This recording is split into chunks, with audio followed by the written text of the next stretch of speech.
আমেরিকার মেটিকুলাস ডিজাইনে পৃথিবীতে যে কটা সোনাকাটা মুসলমানের দেশ আছে প্রত্যেকটা দেশে জঙ্গি আর সন্ত্রাসবাদ ছড়িয়ে গেছে।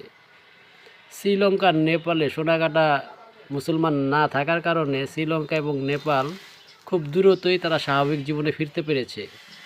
কিন্তু সোনাকাটা মুসলমানের যে কটা দেশ আছে প্রত্যেকটাই সন্ত্রাস আর জঙ্গিতে ভরে গেছে এবং ধ্বংস হয়ে গেছে। সিরিয়া, লিবিয়া, ইরাক, ফিলিস্তিন, বাংলাদেশ সব মুসলমানরা আমেরিকার এমনভাবে দালালি করছে এই সোনাকাটা মুসলমানরা যে দেশগুলোরই ধ্বংস করে হালাইছে। অন্যদিকে দেখেন শ্রীলঙ্কা আর নেপাল খুব সুন্দর স্বাভাবিক তাদের রাষ্ট্রটাকে আন্দোলনও হয়েছে, আবার স্বাভাবিকভাবে তারা একটা নির্বাচনের মাধ্যমে তাদের স্বাভাবিক নিয়মে ফিরে গেছে।